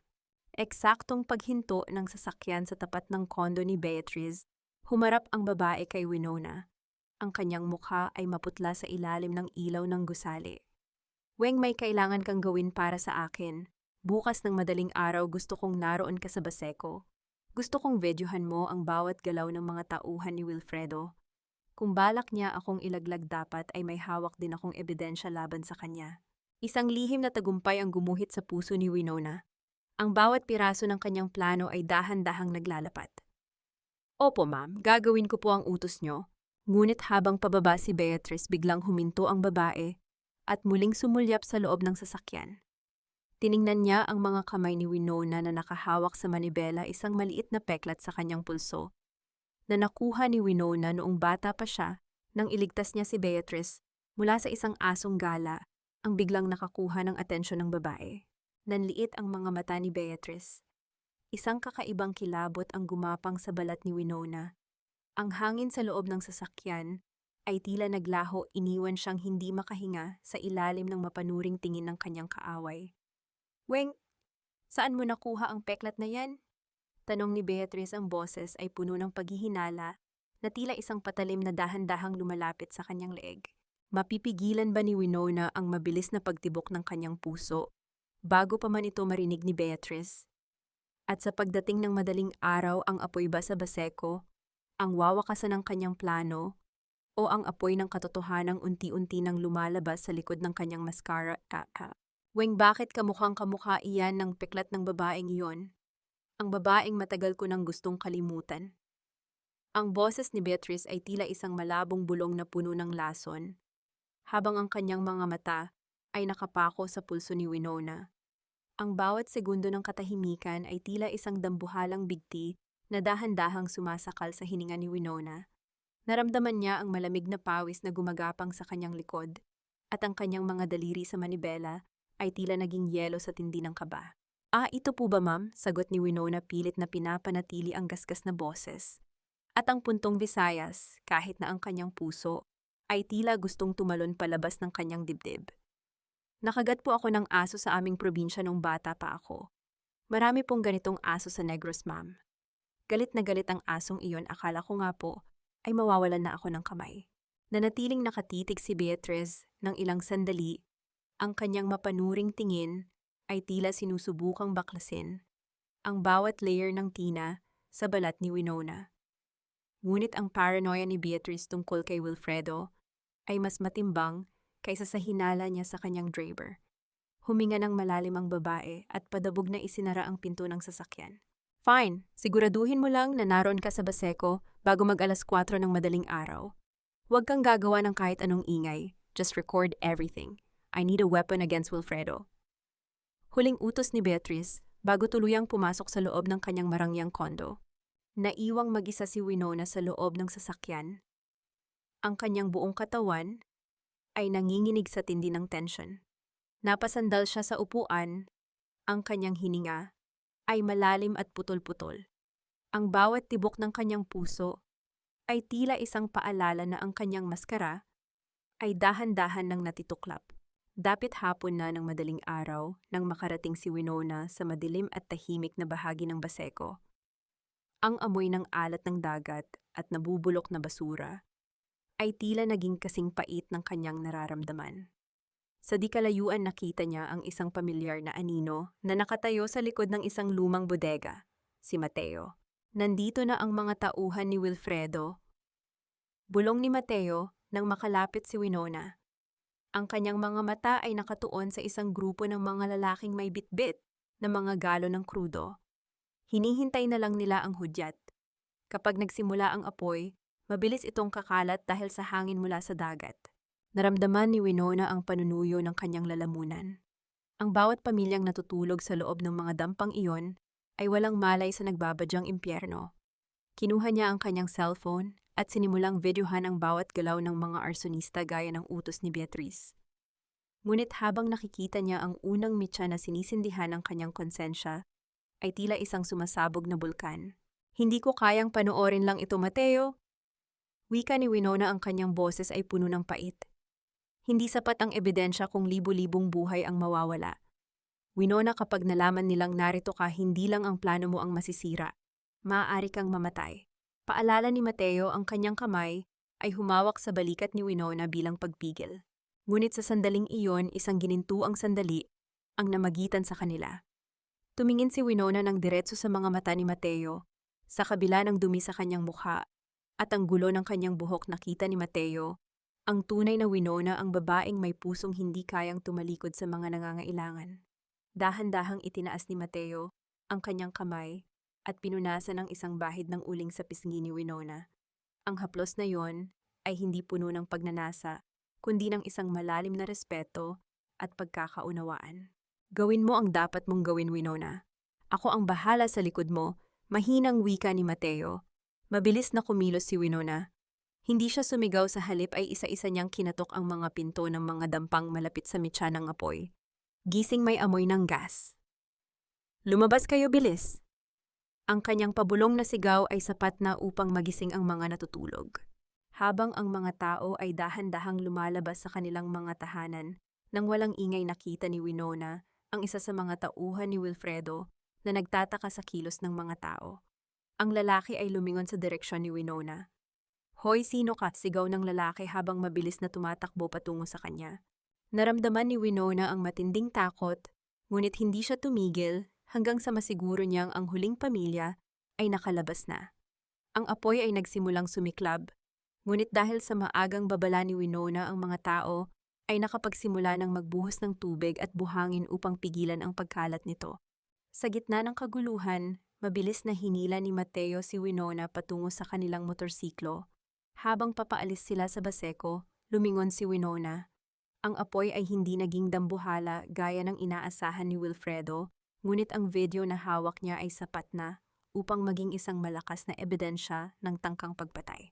Nang makarating sila sa isang ligtas na lugar, huminto si Mateo. Ang sikat ng araw ay dahan-dahan nang sumisilip sa abot-tanaw ng Manila Bay. Tumingin si Winona sa kanyang mga kamay, maitim na sila sa uling at puno ng sugat. Ito na ang huling gabi ni Weng bilang isang hamak na driver. Tapos na ang pagtatago, Mateo, ani Winona, ang kanyang boses ay puno ng bagong lakas. Bukas hindi na si Weng ang haharap sa kanila. Oras na para bumalik ang tunay na reyna. Ngunit bago pa man makasagot si Mateo, tumunog ang cellphone ni Winona. Isang mensahe mula sa isang hindi kilalang numero ang lumitaw sa screen. "Alam ko kung nasaan ka, Winona, at alam ko rin ang ginawa mo sa Baseco. Kung gusto mong mabuhay ang matandang kasama mo, pumunta ka sa Manila Hotel ngayon din." Naramdaman ni Winona ang biglang paghinto ng kanyang mundo. Ang matandang kasama, si Nanay Ising. Paano nalaman ng kanyang mga kaaway ang kinaroroonan ni Nanay Ising? At sa kanyang pagbabalik bilang Winona, handa ba siyang isakripisyo ang kaisa-isang taong nagmahal sa kanya para sa kanyang paghihiganti? "Ang dumi sa aking balat ay madaling mabanlawan ng tubig, ngunit ang dumi sa inyong mga kaluluwa ay mananatiling nakaukit hanggang sa kabilang buhay." Ang bawat buhos ng mainit na tubig sa katawan ni Winona sa loob ng maliit na banyo ng bodega ay tila isang ritual ng paglilinis. Nakikita niya ang maitim na tina na dahan-dahang umaagos patungo sa drainage, kasama ang lahat ng alikabok ng tondo at ang pait ng pagiging siweng. Sa bawat kuskus niya sa kanyang balat, lumilitaw ang tunay niyang kulay, ang kutis porselana na dati ay simbolo ng kanyang karangyaan, ngunit ngayon ay nagsisilbing baluti ng kanyang muling pagsilang. Sa labas ng banyo, naghihintay si Mateo.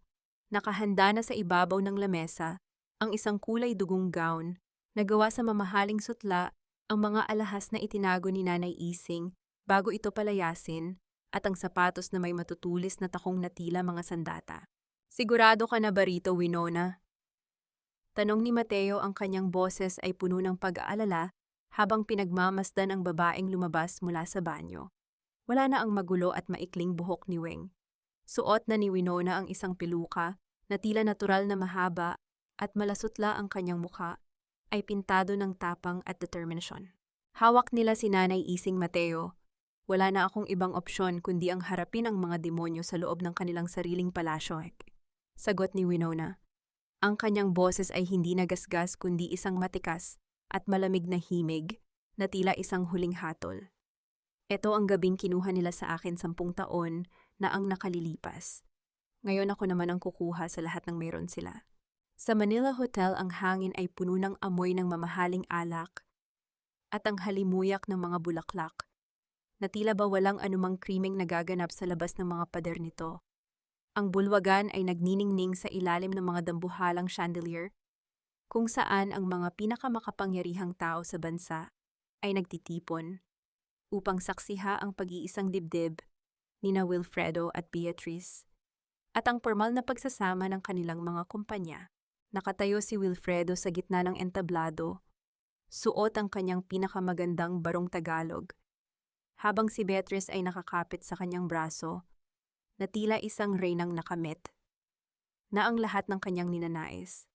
Sa gilid si Doña Imelda ay nakangiti, nang may pagmamalaki ang kanyang mga daliri, ay mahigpit na nakahawak sa kanyang gintong rosaryo habang nakikipag-usap sa mga mamamahayag.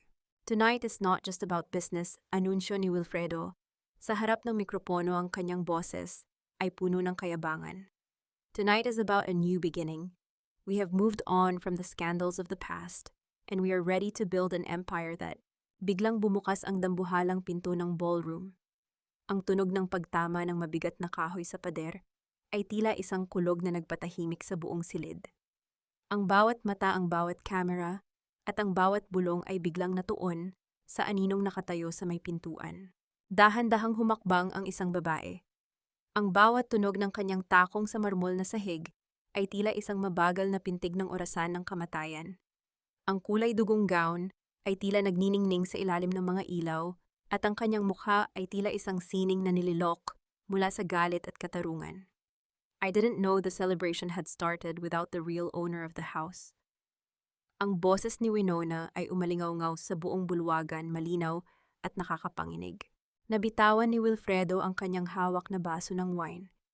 Ang tunog ng pagkabasag ng kristal sa sahig ay tila isang hudyat ng pagkagunaw ng kanyang mundo. Ang mukha ni Beatrice ay naging kasing puti ng papel habang si Doña Imelda ay napahawak sa kanyang dibdib. Ang mga mata ay tila nakakita ng isang multong nagbalik mula sa kailaliman ng lupa. Winona ng utal na tanong ni Wilfredo. Paano patay ka na? Sinabi ni Rafael na, ang babaeng pinatay niyo sa Quiapo ay matagal na ngang wala, Wilfredo. Wika ni Winona habang patuloy na lumalapit sa entablado ang kanyang mga mata, ay nakapako sa kanyang asawa. Ngunit ang babaeng nasa harap mo ngayon ay ang lahat ng inyong mga kasalanang nagkaroon ng laman at dugo. At narito ako para bawiin ang bawat sentimong ninakaw nyo, ang bawat patak ng luhang idinulot nyo, at ang bawat buhay na sinira nyo. Isang malakas na kaguluhan ang sumiklab sa loob ng ballroom. Ang mga reporters ay nagsimulang kumuha ng litrato, ang mga flash ng camera ay tila mga kidlat na bumabalot kay Winona. Sa gitna ng kaguluhan, nakita ni Winona ang mga tauhan ni Wilfredo na pilit siyang palilibutan. Ngunit bago pa man sila makalapit, isang pangkat ng mga lalaking suot, ang uniforme ng mga manggagawa sa pier, ang pumasok mula sa likuran. Sa pangunguna ni Mateo, ang mga ito ay tila isang pader na nagpoprotekta sa kanilang reyna. Where is Nanay Ising Imelda? Sigaw ni Winona, ang kanyang tingin ay tila isang punyal na nakaturo sa matandang babae. Ilabas niyo siya o sisiguraduhin kong ang gabing ito ang magiging huling gabi ng inyong kalayaan. Isang mapait na tawa ang kumawala kay Doña Imelda kahit na ang kanyang mga kamay ay nanginginig. You think you can win, Winona? You are alone. Sino ang maniniwala sa isang babaeng napatunayan ng taksil sa harap ng altar? Hindi siya nag-iisa, Lola.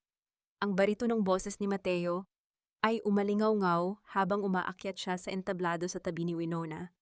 Ang katahimikan ni Doña Imelda ay naging isang matinding kilabot nang makita ang mukha ni Mateo sa ilalim ng liwanag. Ang rosaryo sa kanyang kamay ay tuluyang nalaglag at kumalat ang mga butil nito sa sahig. Mateo, bulong ng matanda, ang kanyang boses ay tila isang tuyong dahon na tinangay ng hangin. Ngunit bago pa man makapagsalita ang sino man ang dambuhalang screen sa likuran ng entablado na dapat ay magpapakita ng logo ng merger ay biglang nagbago.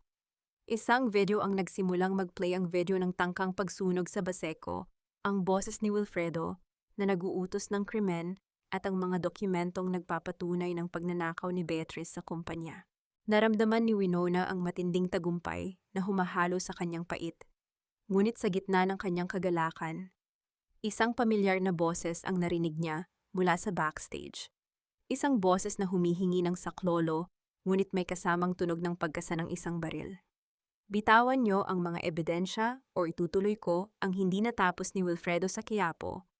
Sigaw ni Rafael habang hinihila si Nanay Ising, palabas ang dulo ng baril, ay nakadikit sa sentido ng matanda. Napatigil ang mundo ni Winona. Ang kaisa-isang taong nagmahal sa kanya ay nasa bingit ng kamatayan dahil sa kanyang paghihigante. Mapipigilan ba ni Winona ang dugong nakatakdang dumanak sa gabing ito ng muling pagsilang? At sa pagitan ng hustisya at ng buhay ni Nanay Ising, alin ang mas pipiliin ng pusong matagal nang naghahanap ng kapayapaan? Huwag kang lalapit, Winona. Isang hakbang mo pa at isasama ko ang matandang ito sa impyerno. Do you think I'm playing games? This is my family's future at stake. Ang boses ni Rafael ay tila isang basag na plaka na puno ng desperasyon at pait. Ang dulo ng kanyang baril ay nakabaon sa kulubot na balat ng leeg ni Nanay Ising, na tila ba ang matanda ay isang pirasong basahan lamang na walang halaga. Sa gitna ng nagniningning na bulwagan ng Manila Hotel, ang katahimikan ay naging kasing bigat ng isang dambuhalang kabaong. Ang bawat flash ng camera mula sa mga reporter ay tila kidlat na nagpapakita ng mukha ng isang taksil na kaibigang wala ng balak umatras. Naramdaman ni Winona ang panunuyo ng kanyang lalamunan. Ang bawat tibok ng kanyang puso ay tila isang martilyo na humahampas sa kanyang dibdib. Nakita niya ang panginginig ng mga labi ni Nanay Ising, ang babaeng nagpunas ng kanyang mga luha. Noong bata pa siya, ang tanging taong hindi siya iniwan nang siya ay itapon ng mundo. Ang kaibahan ng kanyang marangyang pulang gown sa sitwasyong ito ay tila isang malupit na biro ng tadhana. Rafael, bitawan mo siya. Ang boses ni Winona ay mahina, ngunit puno ng awtoridad, habang ang kanyang mga mata ay nagniningas sa gitna ng namumuong luha. Wala nang saysay ang lahat ng ito. The evidence is out. The whole country is watching you right now via live stream. Do you want to add murder to your list of crimes? I don't care about the crimes, I care about power. Sigaw ni Rafael, ang kanyang mga mata ay naniningkad sa tindi ng baliw na ambisyon. I worked so hard to infiltrate your family, Winona. Para sa tatay ko, para sa mga Lozano, hindi ko hahayaang sirain mo lang ang lahat dahil sa paghihiganti mo. Ngunit sa gitna ng tensyon, isang malamig na tawa ang umalingaw-ngaw mula sa entablado.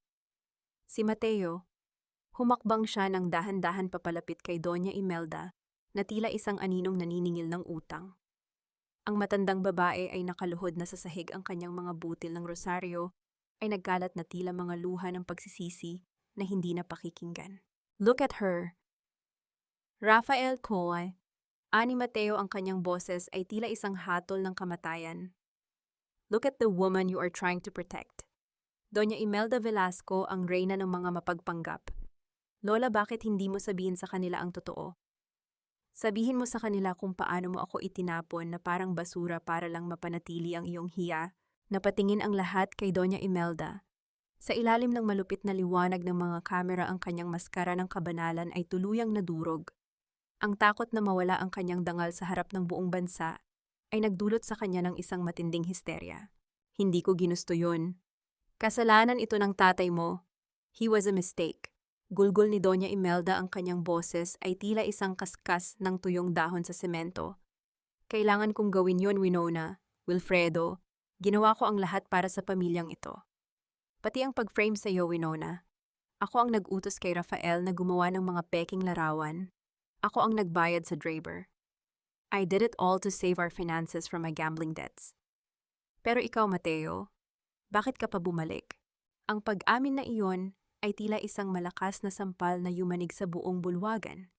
Narinig ng bawat reporter, ng bawat guest, at ng bawat taong nanonood sa kanilang mga tahanan ang katotohanang matagal nang ibinaon sa ilalim ng dambana ng Quiapo. Isang kolektibong singhap ng pagkagulat at puot ang bumalot sa silid.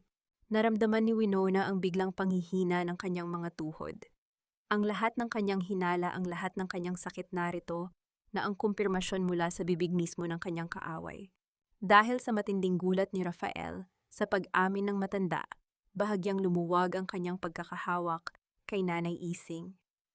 Sa isang iglap tila may sumapi na lakas kay Mateo, mabilis siyang kumilos at hinila si Nanay Ising papalayo kasabay ng pagdagsa ng mga security personnel na kanina pa naghihintay ng pagkakataon. Ang tunog ng pagbagsak ni Rafael sa sahig habang pinapatungan ng mga gwardya ay tila isang hudyat ng katapusan. Nayakap ni Winona si Nanay Ising nang mahigpit ang kanyang mga luha ay tuluyan ng umagos binabasa ang mamahaling tela ng kanyang gown. Nanay, salamat sa Diyos ligtas kayo. Iha, tapos na bulong ng matanda habang hinahaplos ang mukha ni Winona.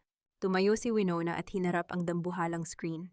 Nakita niya roon ang mukha ni Wilfredo na tila isang basang sisiw na hindi makapaniwala sa bilis ng pagguho ng kanyang mundo.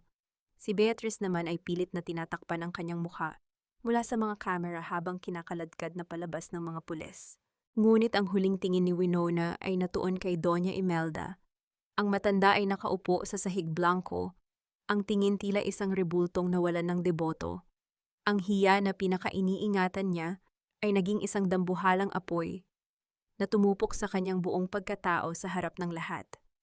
Naramdaman ni Winona ang isang kamay sa kanyang balikat. Si Mateo, ang kanyang mga mata ay wala ng puot kundi isang malalim na pagod na tila naghahanap ng pahinga. Winona, we did it, mahinang wika ni Mateo. Ngunit bago pa man makasagot si Winona, isang biglang ingay ng pagkabasag ang narinig mula sa likuran. Si Wilfredo sa kanyang huling desperasyon ay may hawak na matalim na piraso ng kristal mula sa nabasag na baso at mabilis siyang sumusugod patungo kay Winona na may balak na pumatay. Kung mawawala ang lahat sa akin, dapat ay kasama kang mawawala. Sigaw ni Wilfredo, ang kanyang mukha ay tila isang demonyong wala ng pag-asa.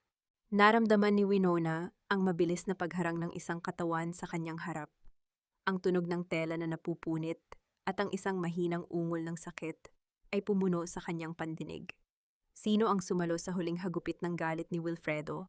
At sa sandaling makamit na ang katarungan, meron pa bang puwang para sa isang bagong simula o ang tagumpay na ito ay may kasamang huling sakripisyo na hindi kayang bayaran ng kahit anong yaman papawas? Hindi ko inakala na ang dugong dadaloy sa gabing ito ay ang dugong nagligtas sa aking hininga mula sa kamay ng taong dati ay pinangakuan ko ng habambuhay na katapatan. Ang bawat tibok ng puso ni Winona ay tila tumigil nang maramdaman niya ang bigat ng katawan ni Mateo na sumandal sa kanya. Ang init na dumadaloy mula sa balikat ni Mateo ay tila isang babala na ang tagumpay ay laging may kalakip na pait. Sa kanyang harapan si Wilfredo ay mabilis na damba ng mga pulis ang kanyang mukha, ay nakasubsob sa malamig na marmol, habang ang piraso ng kristal na puno ng bahid ng kasalanan ay tumalsik papalayo na lumikha ng isang matunog na kaskas sa sahig. Bago ito tuluyang tumigil sa paanan ng isang reporter. Mateo, tumingin ka sa akin. Ang boses ni Winona ay naging isang pagsusumamo puno ng takot, na baka sa gitna ng kanyang pagbawi sa kumpanya, ay mawala naman ang kaisa-isang taong tunay na nakaintindi sa kanyang sugat. I'm okay, Winona. Gasgas lang ito. Bulong ni Mateo, ang kanyang boses ay nanghihina, ngunit may pilit na ngiti. Mas masakit pa ang ginawa nila sa atin kaysa sa piraso ng salamin na ito. Sa gitna ng kaguluhan, ang mga flash ng camera ay hindi tumitigil. Ang bawat sandali ng pagbagsak ng pamilya Velasco ay naging isang pambansang palabas. Nakita ni Winona si Beatrice na kinakaladkad ng mga pulis, ang kanyang buhok ay gulo-gulo at ang kanyang mamahaling gown ay punit na habang pilit niyang tinataboy ang mga mikroponong isinisiksik sa kanyang mukha. Wilfredo, don't leave me, wala akong kinalaman dito. Siya ang nag-utos sa akin. Sigaw ni Beatrice, ang kanyang katapatan ay naglaho na parang bula sa sandaling dumating ang kapahamakan. Shut up, Beatrice, you're just as guilty as I am. Asik ni Wilfredo habang isinasakay sa itim na sasakyan ng mga awtoridad. Hinarap ni Winona ang bulwagan ng kanyang tindig ay muling naging matuwid. Ang bawat luhang pumatak sa Quiapo ay tila naging isang dambuhalang alon na ngayon ay tumatapos sa kaharian ng kasinungalingan. Tiningnan niya si Doña Imelda na tila isang lantang gulay na inaalalayan ng mga medic. Ang matandang babae ay hindi na makatingin ng diretso. Ang bawat camera ay tila isang salamin na nagpapakita ng kanyang tunay at maruming anyo. Tonight, the Velasco Group returns to its rightful foundation. Pahayag ni Winona sa harap ng mga mamamahayag ang kanyang boses ay buo at walang panginginig. Hindi sa pamamagitan ng panlilinlang, kundi sa pamamagitan ng katotohanan. At para sa mga pamilya sa Baseco, na inakala ninyong walang boses ang kumpanyang ito, ang magsisilbing inyong panangga mula ngayon. Isang malakas na palakpakan ang umalingaw-ngaw hindi mula sa mga elitistang panauhin, kundi mula sa mga manggagawang kasama ni Mateo na pumasok sa bulwagan. Nakita ni Winona ang ngiti ni Nanay Ising sa gilid, ang matanda ay umiiyak sa kagalakan, habang yakap ang isang lumang litrato ng ama ni Winona. Habang inaalalayan si Mateo patungo sa naghihintay na ambulansya sa labas ng hotel, ang malamig na hangin ng Manila Bay ay humalik sa mukha ni Winona. Naramdaman niya ang isang kakaibang gaan sa kanyang dibdib. Ang bawat piraso ng kanyang buhay na nadurog ay tila dahan-dahang nabubuo ngunit sa isang bagong anyo, isang anyong mas matatag at mas malaya. Winonang tawag ni Mateo bago siya isakay sa loob. Ano nang mangyayari sa atin? Ngayong wala na ang ating mga kaaway, ano na ang matitira sa atin? Napatigil si Winona. Ang tanong ni Mateo ay tila isang huling piraso ng puzzle. Ang kanilang alyansa ay nabuo sa puot, ngunit sa gitna ng apoy, mayroon bang ibang bagay na sumibol? Hindi ko alam, Mateo, ago. Sagot ni Winona habang hinahawakan ang kamay ng lalaki. Pero sa unang pagkakataon sa loob ng 10 taon, hindi na ako natatakot sa bukas. Magpagaling ka. Marami pa tayong kailangang itayo mula sa mga abo. Umalis ang ambulansya na may kasamang tunog ng sirena na tila isang hudyat ng pagtatapos ng isang mahabang digmaan. Ngunit habang nakatayo si Winona sa harap ng Manila Hotel, isang pamilyar na boses ang narinig niya mula sa kanyang likuran. Miss Velasco, may isang huling dokumentong naiwan si Rafael bago siya dinala sa presinto. Tungkol ito sa huling habilin ng iyong ama na itinago nila sa loob ng maraming taon. Isang matandang abogado ng pamilya na matagal nang nawala ang lumapit sa kanya na may dalang isang lumang sobre. Naramdaman ni Winona ang mabilis na tibok ng kanyang puso. Ano ang nilalaman ng lihim na habiling ito na maaaring magpabago muli sa lahat ng alam ni Winona tungkol sa kanyang nakaraan? At sa gitna ng kanyang tagumpay, handa ba siyang harapin ang huling katotohanang maaaring magwasak sa huling alaala niya sa kanyang ama? Sa aking kaisa-isang bituin si Winona, alam kong darating ang araw na babasahin mo ito, hindi dahil sa wala na ako, kundi dahil kailangan mo ng lakas mula sa katotohanang matagal kong inilihim upang protektahan ka. Ang boses ng kanyang ama ay tila naririnig ni Winona sa bawat letrang nakasulat sa lumang papel na hawak niya. Nakaupo siya sa loob ng opisina ng CEO, ang silid na muli niyang nabawi, ngunit ngayon ay puno ng amoy ng sariwang bulaklak at pag-asa, sa halip na lason ng pagtataksil. Ang bawat salita sa huling habilin ni Don Vicente ay tila isang haplos sa kanyang sugatang kaluluwa. Naramdaman ni Winona ang dahan-dahang pag-agos ng luha sa kanyang mga pisngi habang binabasa ang lihim na probisyon ng dipormal na habilin. Inamin doon ng kanyang ama na matagal na niyang alam ang bisyo ni Doña Imelda at alam niyang hindi karapat-dapat si Wilfredo sa kanyang anak. Ngunit hinayaan niyang mangyari ang kasal dahil sa isang poison pill clause. Ang lahat ng ari-arian ni Winona ay protektado ng isang trust fund na automatikong malilipat sa pangalan ng mga manggagawa ng Baseco sa sandaling mapatunayan ang pagmamaltrato kay Winona. Ang kanyang ama ay hindi naging biktima. Siya ay naging isang arkitekto ng katarungan mula sa hukay. Ang bawat paghihirap na dinanas ni Winona ay tila naging susi upang mabuksan ang pintuan ng kalayaan para sa libu-libong tao.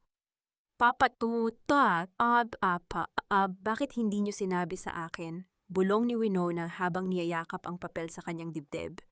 Ang bawat hikbi niya ay tila paglalabas ng 10 taong bigat na kanyang kinalimutan at pilit na itinago sa likod ng kanyang ngiti bilang isang Velasco.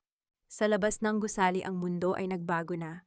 Si Wilfredo at Doña Imelda ay kasalukuyang nasa loob ng isang masikip at mainit na selda sa city jail, naghihintay ng kanilang sentensya para sa frustrated murder estafa at arson.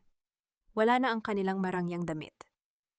Suot na nila ang kulay kahel na uniporme ng mga bilanggo. Ang bawat sigaw ni Imelda sa loob ng selda ay hindi na pinapansin ng mga gwardya at si Wilfredo ay nakaupo lamang sa sulok blangko, ang tingin habang pinagsisihan ang bawat sandali ng kanyang kataksilan.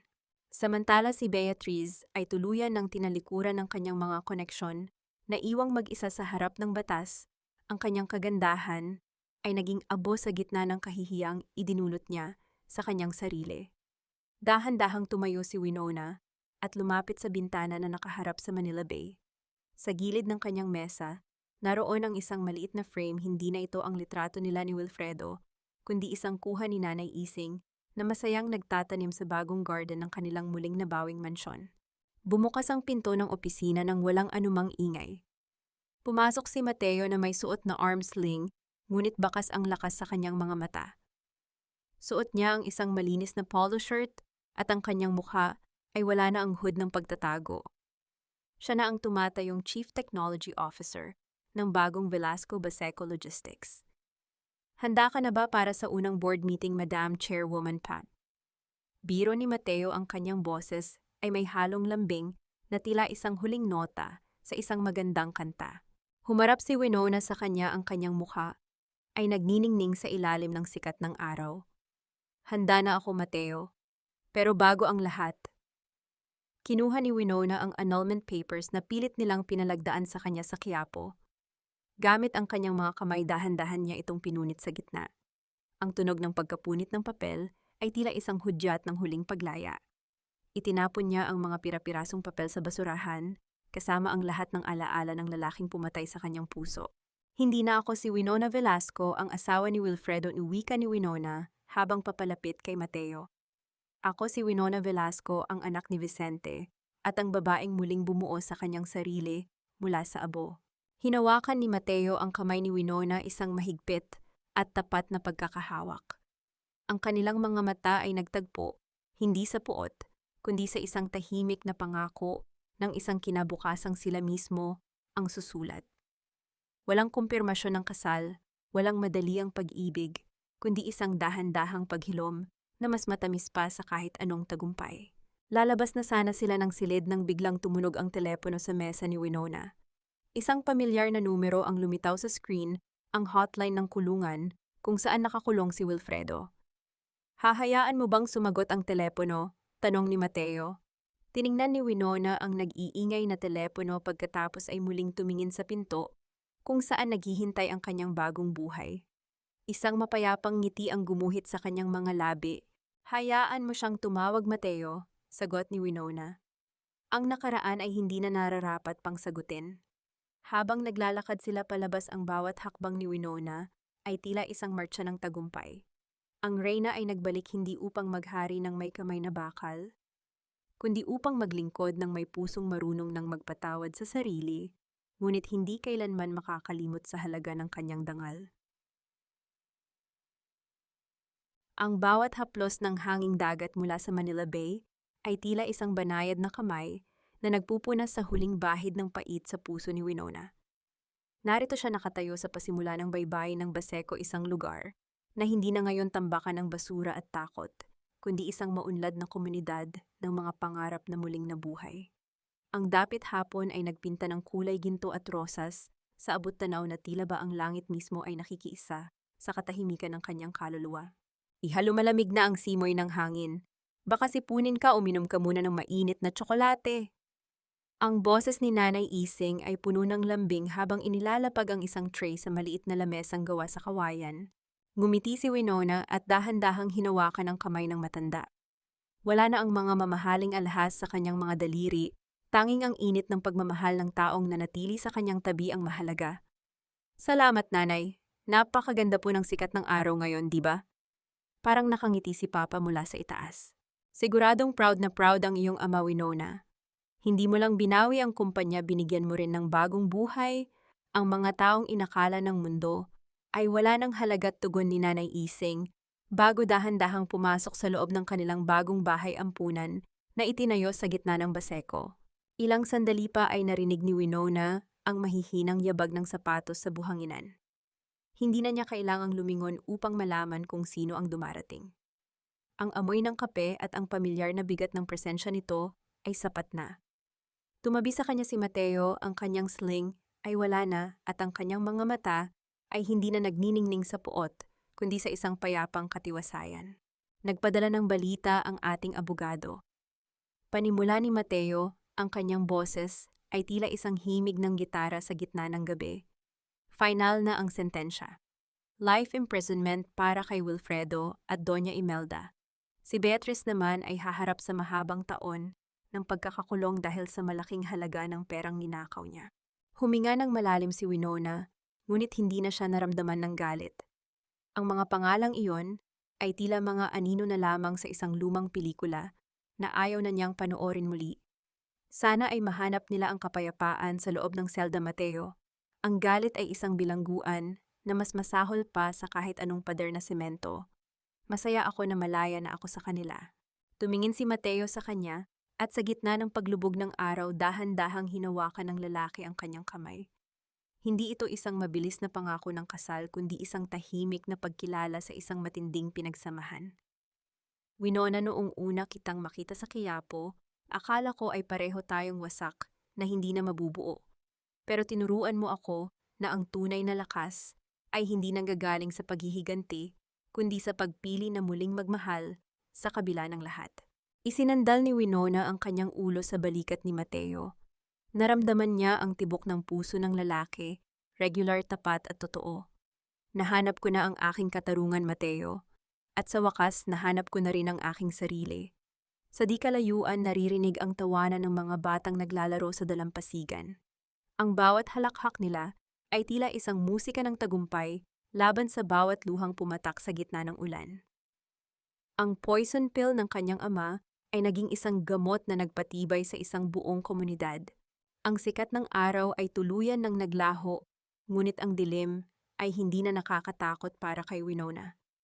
Dahil sa kanyang tabi, may isang liwanag na hindi kailanman mamatay, ang liwanag ng isang pusong natutong magpatawad sa sarili at muling bumangon ng mas matayog kaysa sa kahit anong unos.